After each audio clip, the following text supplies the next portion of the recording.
Good morning. This morning we have as our guest Mr. Ron Kemp.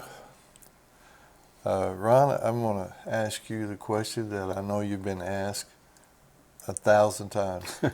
How the heck did you end up in Rector, Arkansas? That's a great question, Joey. Obviously, it came about through the newspaper business. Nancy and I met at the newspaper in Russellville, Arkansas, the Courier, and we both worked there. And then shortly thereafter, we moved to Wynne. I was the editor of the newspaper in Wynne, and at that time, we were looking for a newspaper to purchase. I'd heard of Rector, but I really didn't know much about Rector at all.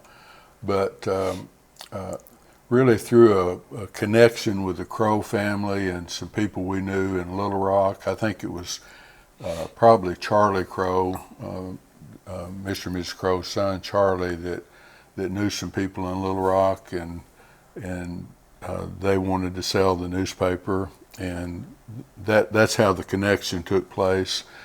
And we drove up here one day in the spring of 1977 and looked at the newspaper, came back a second time and visited with the Crows and looked around the community and decided that this would be a good place for us to start in the ownership part of the newspaper business. And in May of 1977, we acquired the Clay County Democrat here on Main Street in Rector, and as they say, the rest is history. One thing that Nancy and I always joke about is that I think there have been times that we believe we're the only people in Rector that are not related to someone in Rector. so we've told people, we say, if you want to say something bad about someone, you can say it to us because you wouldn't be talking about any of our relatives. So That's funny. So there was really no connection, family or anything like that, just strictly that the newspaper was for sale in 1977, and that's what brought us here. Wow. So if you came in 77, you had Jonathan, but you didn't have Ashley yet, That's right? correct. And so in that regard, Ashley is the only Rector native in our family. I think Jonathan was, let's see, he would have been about a year and a half. So he was born in 75. And so Ashley was born in August of 77. So she was born pretty quickly after we moved here. So Yeah. That's when that happened. Well, you know, we've been, I guess, friends from the beginning because Jonathan and Amy and well, you know, Sarah later, but you know, and Ashley, they were all close to the age and hung out together. And Amy hung out at the newspaper, and especially Ashley, hung out at our house. Exactly.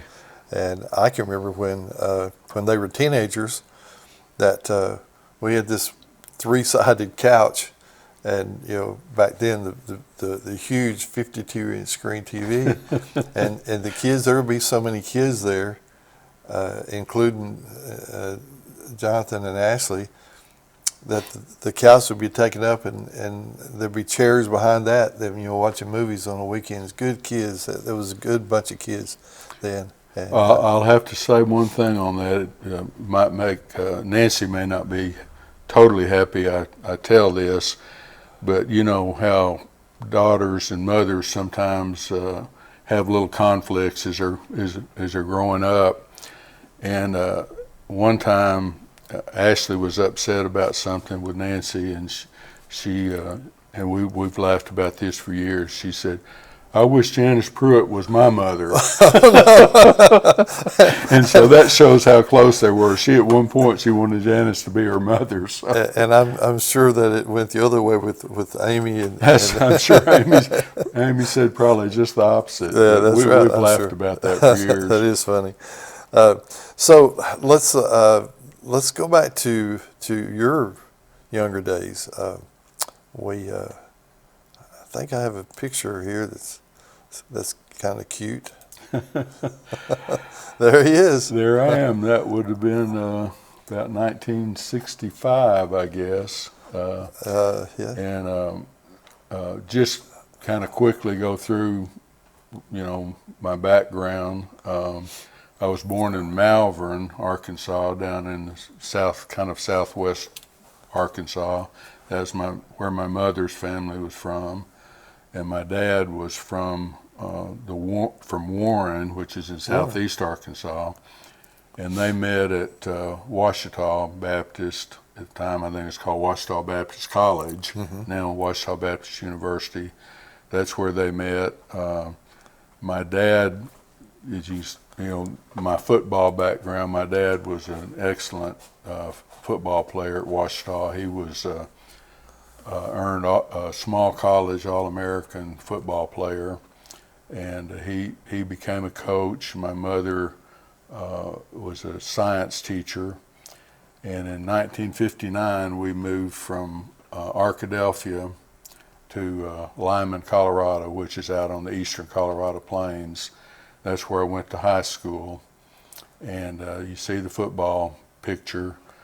My dad coached me in high school. I had the privilege of playing football for him, and we were bragging on Lyman High School a little bit. We were extremely successful. In his 10 years there, we won 9 state championships in football, so it was quite a deal. Wow. And it was a very good high school academically, and also a great music program. I played in the band and sang in several choirs, and so had a really good high school experience.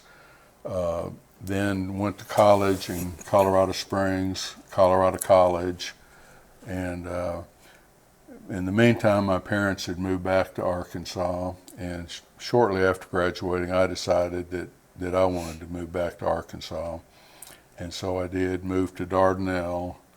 And that's when Nancy and I met at the newspaper in Russellville, and that kind of brings you back to what we started out with. That we got married in Dardanelle, and then moved to Wynn for about a year, and then here to Rector. Wow. I'm sure I had heard that history, but I didn't remember, especially the Dardanelle part. I didn't remember, and that's where you actually got together. Yeah. So you want to talk about some grandkids? Here's a picture we didn't talk about. This is a cute picture. This, probably the main thing I could say about Rector, and I've said this many times, is you look back on your life, the decisions you make, and I can't imagine that there's any place that Nancy and I would rather have raised our children than here in Rector. And there they are, I guess, obviously at Halloween, and that's my 3 little granddaughters, and that occasion was when I was fortunate to be the Grand Marshal of the Labor Day Parade, and that was right after I made the decision not to run for mayor again, and I was in the parade, and all 3 of them were there with me, and we really had a great time. 2 of those are Ashley's, and 1 of them's Jonathan's, and really proud of them. But again, getting back to living in Rector, what I liked about it, and really similar to some of my experiences, the high school I went to in Colorado was roughly the same size as Rector enrollment, and I like it that kids can be involved in a lot of different things, and not have to so much specialize in one thing, and they make lifelong friends, and the community looks out for them. I mean, I think that's a huge thing. You see in today's society, a lot of times kids kind of get lost in the shuffle, but here in Rector, I think the whole community is involved in raising children, and I think that's a wonderful thing. So that's, Nancy and I both, we look back with just great memories of our kids growing up here, and so happy to have been here for that in Rector. Well, that's awesome. I'm glad to hear that, because although I grew up in Boydesville, everybody's heard this 100 times, but I was 14 when I actually moved to Rector.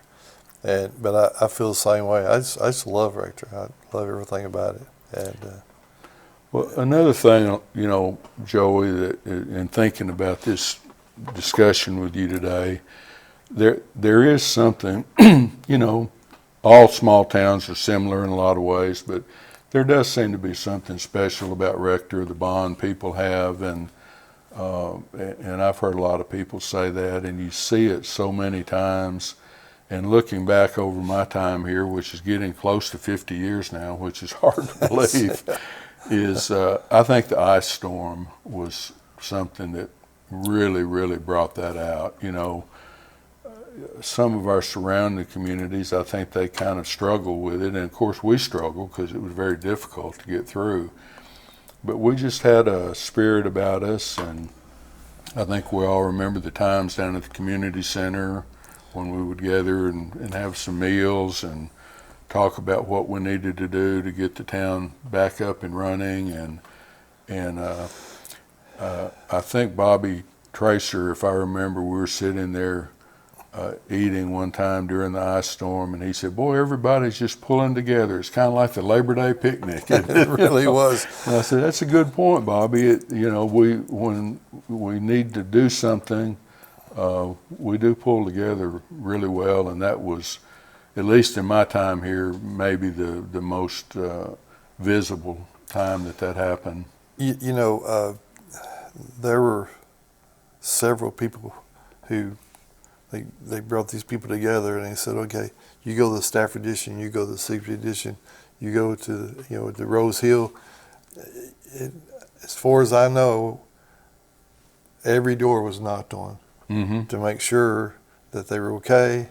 If they needed anything, then of course the National Guard came in, and those guys went to wherever they had to go to get medicine for people. It was just an amazing time, and I agree 100% that even though it was tough, it was really good for us. Yeah. Socially, it was really, really good for us. It did bring us together, and we had if you remember, we had watched the Super Bowl down at the community center. We had a big screen, and I had a kind of a Super Bowl party. But and I want to give the city council credit when I was mayor, the foresight, working together with a lot of people. We had a generator system at City Hall, a generator system at the community center, which was huge. Yeah. And then we also had a generator system for our water and sewer operation. If you remember, some towns were really without water and sewer service for quite a while. But we got our generators going, and that part of it went pretty smoothly for us. Yeah. And so that was a memory I have that working together, we were probably very well prepared, I thought. Yeah, I think so too. And I'll as I'm thinking back on it, I will I'll give a lot of credit to two people. One is Teresa Ruff.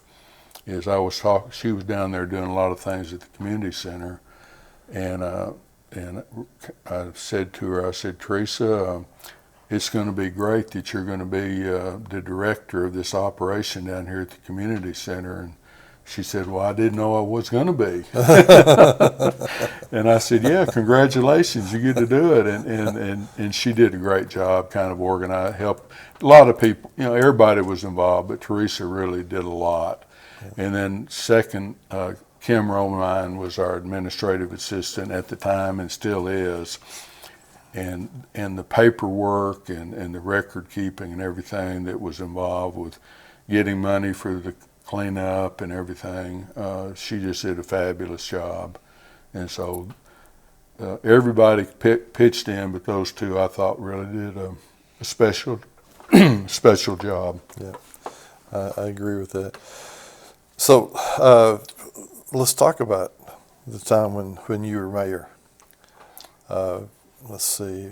Let's just bring up some pictures. I guess that is. Yep, that's my Governor BB. I was mayor from 1994 through 2010, 16 years, and I guess looking back, it seems like those years passed pretty quickly. I mean, when I say 16 years, I think I can't believe that. Yeah. But it was a very enjoyable experience. I didn't really think about running for mayor. I didn't intend to run for mayor, but honestly, a few people came and talked to me about it and asked me if I would do it. And I've always enjoyed community development, community service, and decided I'd give it a try. And so overall, you know, there are always some issues that come up that are challenging and difficult, but looking back on it, I have very, very good memories. And, you know, I think of a lot of things I think we accomplished in those 16 years. And anything I say along that line, I say with the help of a great city council. We got along very, very well.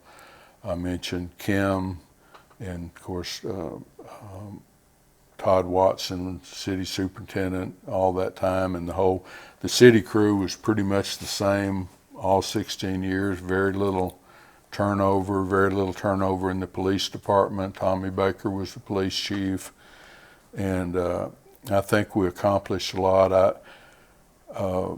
Looking back on it, the first thing we did, the community passed a 1-cent sales tax, and we did almost $1 million street project. And I don't know how many of you remember, but prior to that, the streets were in pretty bad shape. And They were. We paved almost every street in town, you know, right from the start. And then we were also, looking back, I'm really happy that we were able to pave the streets in the cemetery and in the city park, Memorial Park. So that was one of the first things we did, and I thought that was, you know, looking back, really helped the city a lot. But you know, the sports complex, the playground, the pavilion, all the underground wiring, which I was involved in, was a huge undertaking. Right. Rewired all the stands, the stage, which, you know, we're still using all that today. Right. And I'll say this: is I was chairman of the Parks and Recreation when we did the pavilion, and we were going to just have someone build it. And you said, no. I'll never forget this. You said, no. If you build one, it'll last 10 or 15 years. Let's buy one of these kits and have it put up. And when you and I are gone, it'll still be there. And it looks as good today as the day you put it up. And you were right. We were wrong in that case, and you were right. I do remember that, Joey. And you know, people said, well, we can do it a lot cheaper, and we did get a significant grant for it also, which helped. And anything we did down there, I tried to look at it from a long-term view and a vandalism view, because you know, you do get vandalism, and it's kind of pretty much vandalism proof. Right. And the same thing with the restroom. I got some comments. I started to say criticism. I'll just say got some comments about the restroom and how much it cost. And again, we got a significant grant for that, but the city did have to put some money in. And again, it's looks to me Still there, as good as it did when we first built it. So that's right. The sports complex is just fantastic. I mean, I'm just so thrilled we were able to do that. And just last night I was driving into town and saw the lights, and I said, I'm just going to kind of circle through there and see what's going on.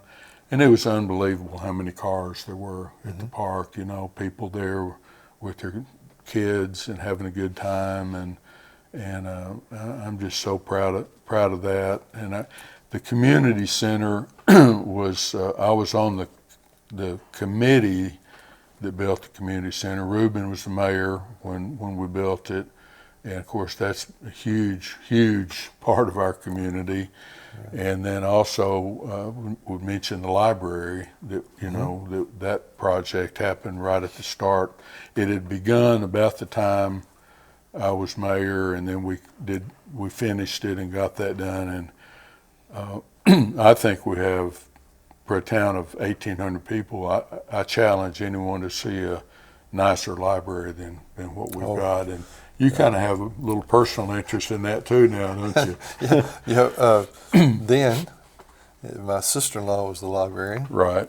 And then my sister took over after that, and now my daughter is the librarian. so yeah, I do. Yeah. So. And they've all done a fantastic job. Good. It's great. Right. And of course, Mrs. Randleman. We don't want to forget her. Yeah. And the historical room in the library is just, if people are not aware of it, they need to become aware of it. It's just amazing what all's in there. People from, I'll say all the United States and maybe the world come there to do genealogy and I mean, it's amazing that people know about it and come to it, that don't even live here, and then flip that side.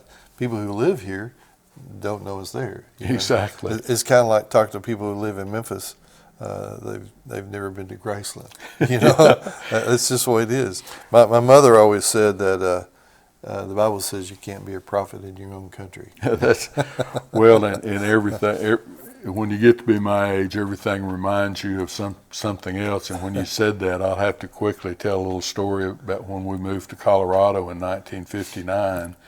We were out on the Eastern Plains, about 70 miles from Colorado Springs, where Pikes Peak is. And just, everybody at that time had heard of Pikes Peak. So when we moved out there, we started asking people, well, what's it like going up on Pikes Peak? And invariably people say, I've never been up on Pikes Peak. Anyone that moved there wanted to go up there, but the natives didn't think anything about it. But there are a lot of things like that history room and jumping back quickly to the newspaper, I'll put in a little plug for the newspaper. Our files going well before we bought the paper, I think going back to probably the 1940 up through our era of the newspaper, which was 1977 to 2017. Those newspaper files are there in the library for people that want to go back and look at things that happened. And usually I go in and look at them for different things I'm interested in. And what happens, you get a file out and you're looking for one thing, and you start looking, and it's kind of addictive. You just keep looking, the things that happen that you remember, and photos of people you knew, and so that's a lot of fun to just go in and look at Rector history there in the library. Yeah, it's the same way here. People will bring us a picture album. Mm-hmm. You go through it. You're always amazed what you find in them. They say they're from Rector, and maybe 2 or 3 pictures in it, or you recognize as being from Rector.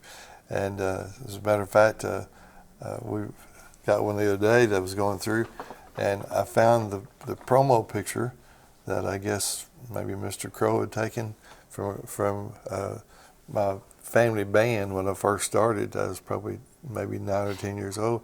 We're going to be playing at the REA picnic at Corning, and we went over to the dairy the Daisy Queen. Yeah. Had her picture made, and it was in that picture album. and I've never seen it. It is right. You never know. Yeah. Well, and that's I've over the years I've interviewed people in the newspaper business, and it could be hard work. When we first moved here, the production methods were a little different. I spent a lot of hours in the dark room, particularly the Labor Day picnic, just developing all 30 rolls of film and making 100. It could be hard work. It got a little easier as we went along, but the newspaper business is a fascinating thing to be in, and one thing people have a phrase you hear a lot. It's the first record of history, and there other histories are written later, but on a day-to-day basis or week-to-week basis, you're writing the first record of history, and we were writing the first record of history in Rector for 40 years, and I interviewed someone the other day, or talked to someone the other day in the newspaper business, and he was talking about what he does, and he ended up by saying something like, this really isn't even work. I mean, it's so much fun. I don't consider it to be work, and there is that aspect of it. It's just so interesting to be able to go out and visit with all kinds of people, learn things, and then go back and write about it or take photos, and you learn so much. And again, from all different kinds of people, business leaders, government leaders, interviewing governors, and then working people, and so it was overall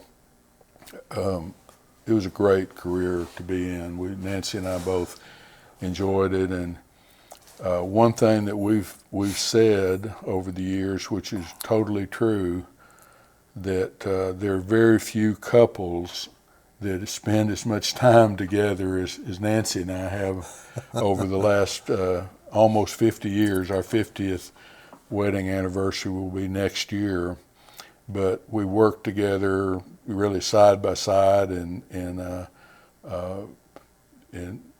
did learn things together, wrote articles together, and covered things together. So we've spent a lot of time together. And then since we're retired, we've spent a lot of time traveling together in our motorhome, and that's probably 250 square feet. So if you can get along with your wife in 250 square feet for months at a time, that's something good to say. So we've had a lot of fun. Yeah, I remember when you showed me your first motorhome, and talk about doing all the traveling, being gone so long at a time. I remember saying, I couldn't even put my guitars in here. How are you going to live in here? Yeah. But we've enjoyed traveling, but we are slowing down on that, and we'll be spending more time in Rector in the future, but we've had some great experiences since I retired in 2017. And you've made some friends along the way. Yeah, we really have. That's one thing about the RV life. You meet a lot of interesting people, and you have a lot of things in common with many of them. And in fact, we're going to go to Colorado in the fall for about 2 weeks with some friends we've met through Fayetteville, going over to Fayetteville a lot. So we're taking an RV trip with some really good friends, and they're also going to be in Wisconsin this summer, where we've been going and for a time in the summer. So yes, we've made some great friends that way. So, you said a while ago that you worked with all these different people, and you mentioned governor, but what you didn't mention was president. Yeah, we were in the White House twice with Governor / President Clinton. And the first time was we were there for a national newspaper meeting, and he invited the Arkansas people to the White House, and we got to meet with him there in the White House. And then the second time we went with a group of people from Clay County to the inauguration, which was quite an experience. I'd recommend anyone to do that at any time for any president. It's very educational and interesting. But we had known him way back when we were in Russellville, and he was running for U.S. congressman. And just quickly, Nancy and I have laughed about this. We were in the newsroom there in Russellville, and this young guy walks in and said, "I'm Bill Clinton, and I'm running for Congress." And at the time, we after he left, our reaction was, "Well, I didn't know you could run for Congress when you're 16 years old." He looked about 16 years old at the time. He just, but I guess you have to be 20. I think you have to be 25. I can't remember exactly, but he's probably 25 or so. But he lost that race, and then I think he won the next thing he ran for. I can't remember all the history, but I know he lost 2 races. He lost that one, and then he was governor, and then he turned around and lost to Frank White, I think, after his first term. And then he ran again and was reelected, and then kind of the rest is history. But we had a nice group from Rector, and some people from Corning and Piggott also went to the inauguration and had a really good time. Yeah. Well, what you didn't say is that you had to have interviewed him at least 13 times here, because isn't that how many times he came to the Labor Day picnic? To my memory, he never missed a Labor Day picnic the entire time he was in office. And actually, our senators were pretty loyal to come also at that time. I know. Oh yeah. Dale Bumpers came some, and Pryor, and Bill Alexander, and of course Marion Barry was always. Oh yeah. So we always had good participation from our and everybody says this about Bill Clinton, whether you like him, don't like him, or neutral, whatever your opinion is on the political side. He was amazing at his memory of people. People's names. I mean, yeah. It seemed like if he ever met someone, he never forgot them, and he would remember some detail about them. I mean, and I think a lot of his success related to that he, and Nancy says this about him, and I think this is a good lesson for all of us. We're all bad about not doing this. We remember, and she talks about it a lot, that when you talked to him, he paid attention to what you were saying. He was focused on you, and you could feel that he was listening and kind of taking mental notes. A lot of politicians I've talked to over the years, they're talking to you, but they're looking over Right. past you to who they want to talk to next. So, one year when Sarah was little, I had her sitting up on the hood of a truck back behind the stage, and security was saying, "Mr. Clinton, we got to go," and he said, "Just a minute," and he came over to us. He just walked over to Sarah, and just put his arms on her, hands on her, was talking, and he, asked her name, and then he said, "I've got a little girl about your age," and Sarah said, "What's her name?"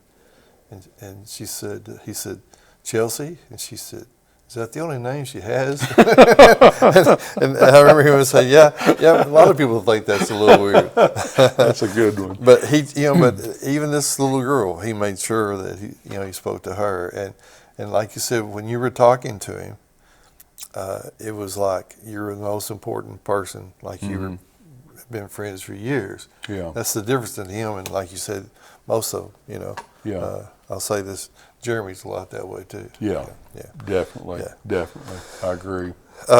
So let's make sure we haven't left any pictures out. Let's start down here, or anything. Here's something you helped get the Lions Club started. If Yeah. my memory is correct. Yeah. Yeah. There it is. We I think did a lot of good things did in the Lions lots, Club yes.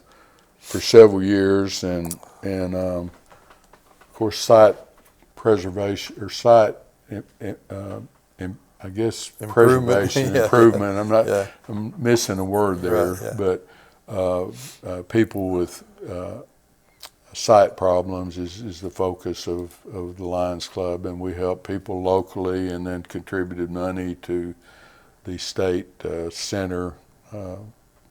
So that was something that we enjoyed doing for several years,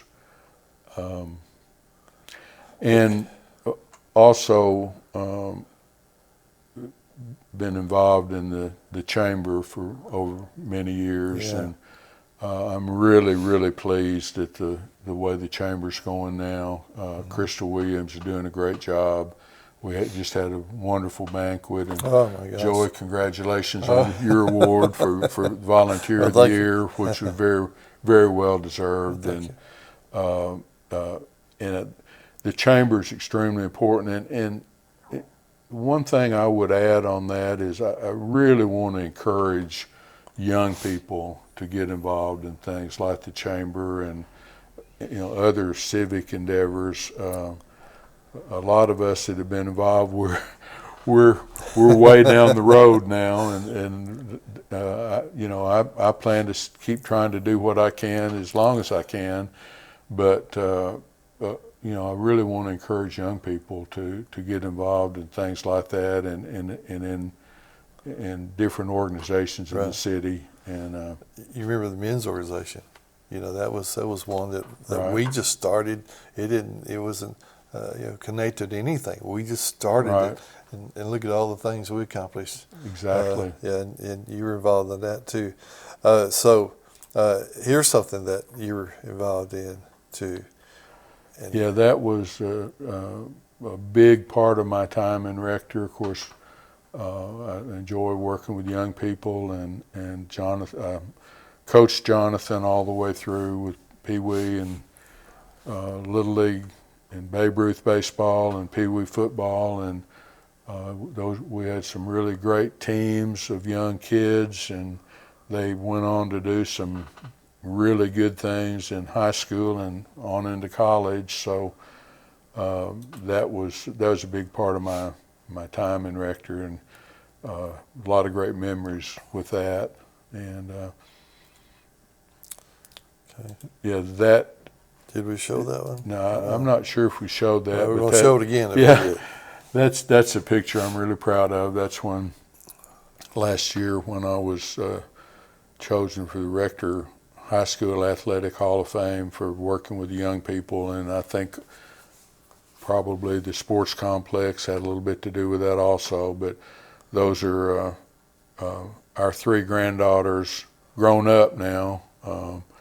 One of them's in college, and the other two are about to graduate from high school. And I'm a little biased, but I think they're really beautiful girls and really nice girls. We're really proud of them, and it meant so much to me that they all came for that day at the last September at the Hall of Fame banquet or luncheon.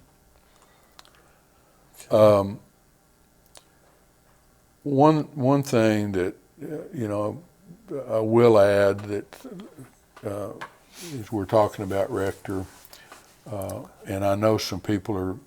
Well, we've talked about this many times over the years, and I've heard a lot of talk about it here recently, is again looking to try to do some things for the downtown area.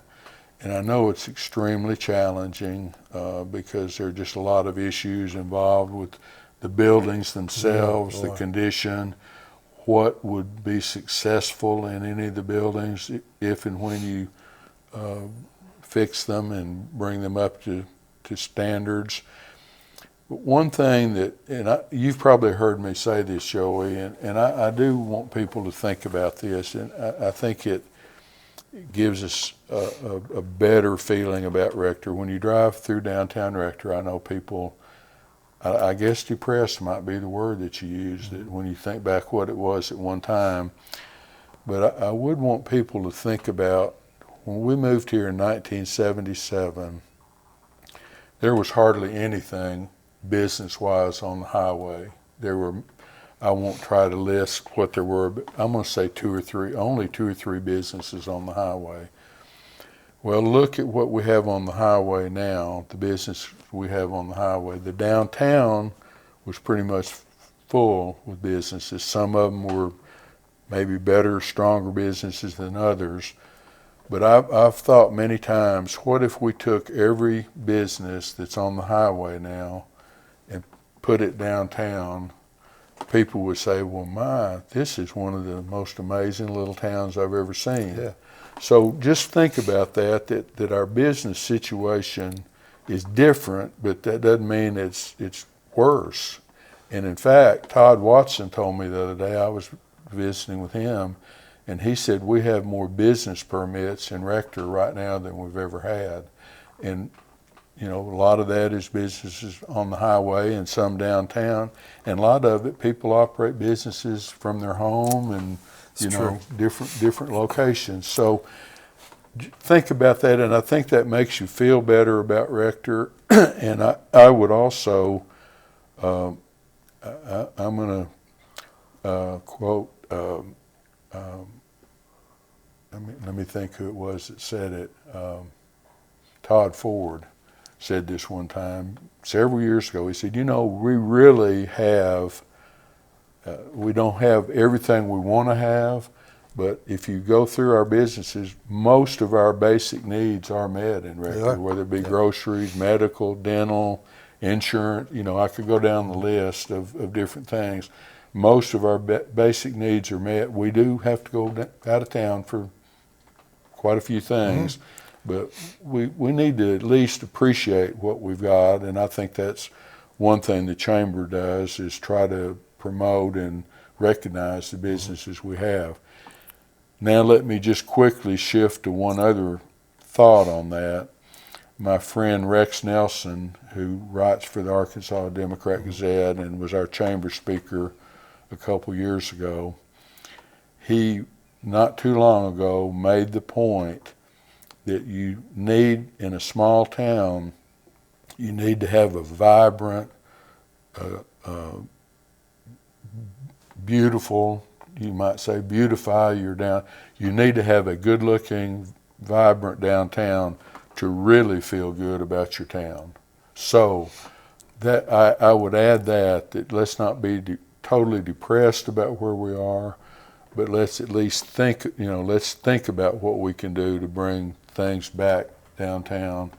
And my understanding with the mayor and the city council and other people, Chamber of Commerce, and people like you, Joey, that are, with what you're doing here with the museum and other efforts, that we need to, like we always do, work together to do things to bring the downtown back. Now, it'll be different from what it was. I don't think, retail businesses are likely to be in the downtown area because they need more traffic than what you get. But I'm just challenging our whole community to try to do something along that line. Yeah, storefronts, retail storefronts are a thing of the past. Mm-hmm. I mean, they really are. Right. And so, but what you've just been saying, that's the reason you're such a good mayor. That's why you got so many things done, is because it was all positive. If anybody started trying to say negative, you were pretty good about handling that and making them understand that we're going for the good things. And what we have is good people. Yes. And that's where it has to start. Exactly. I have people tell me all the time, we just can't do things like y'all do. of the towns. Right. And That happens a lot. Yeah, yeah. And so I love living here. I just do. I just can't. People say, how you been? Well, gosh, I've been great. How about you? It's Yeah. It's just I don't know. I just can't express how happy I am here. And along that line, Joe, a lot of times we try to attract people to Rector, and many times maybe in the school system, teachers and then other positions, and it's a little bit challenging because we're kind of up here a little bit isolated, and we have we don't have some of the things that people think they have to have, right. But I've noticed, and I know you have too, that many times people that were maybe skeptical about moving here, once they moved here, they didn't want to leave. Candy, when she was trying to decide whether to move here or not, she said, my biggest concern is, I love my cats, and you don't have a veterinarian there. And I said, well, how long does it take you to get to your veterinarian? She said, 15 to 20 minutes. And I said, well, the first building, which going to Kennett, is a veterinarian. That's 14 miles. If you go to Perigal, then it's gone now, but the first building was a veterinarian. And I've always said that's why she decided to move here. And she's one of those who just loved it, Yeah. And she lived lots of places and moved here for Conway, I think. Yeah. We're a big town. We've had anything. So yeah. So let's think positive about Rector and stay positive. And yeah. Joey, one, as I'm thinking of, thinking back on my time in Rector, I definitely want to say, Nancy and I, how important our church is here. We've been members of the First United Methodist Church here for many years, and have a lot of friends there, and that's very right at the top of our list of what we enjoy about Rector and why we want to continue living in Rector. So I want to mention that. And also, I think we're kind of reaching our time here, but I also want to just say how much I appreciate what you're doing with these interviews, because we talked about history earlier, and something like this, should be there forever. As long as electronics are still around. Right. That's right. And you've already done some interviews with some people that had some great history involved, and you've got that record of that history, and that's extremely important. And then to expand that a little bit, what you and the board are doing here with the museum is wonderful, and people are going to be able to appreciate this for years. And so I just congratulate you on what you're doing. Appreciate that. I'm this afternoon. I have another interview, and I'm trying something I haven't done before. They live in North Carolina, and so we're going to use iPhones and this system that Sherlyn and Barbara helped us buy. That's awesome. I don't know if I've mentioned that before, but Sherlyn and Barbara helped us buy some new equipment, and it's awesome. It's really nice what you got here. And so I'm going to try this afternoon, of all people, it's Bill Carter. So if it don't go well, that'll be a lot a challenge and a lot of fun. He's a great guy. Yeah. We've continued to be friends. We talk often, and he has done a lot for Rector, obviously. Yes, he has. Yeah, and I could talk for an hour on what he's done for me and completing my dream. My dream was to be in the music business, and buddy, he got me in it. And so that's another time and place. But I appreciate you coming and doing this, and and everybody that has done it will later tell me, hey, we need to do another one. There was this and that and something else that we didn't talk about. And Well, so, there's always something you probably remember later, Yeah. but I've enjoyed the conversation Well, very much, Joey. well, Thank you. thanks. Sometimes I put the pictures over here, and you're seeing a picture for 10 minutes, and you're not seeing the video. But I need a technician to be over here, running the system itself. But anyway, I appreciate you coming, and I appreciate what you've done for our town. And it always amazes me that people who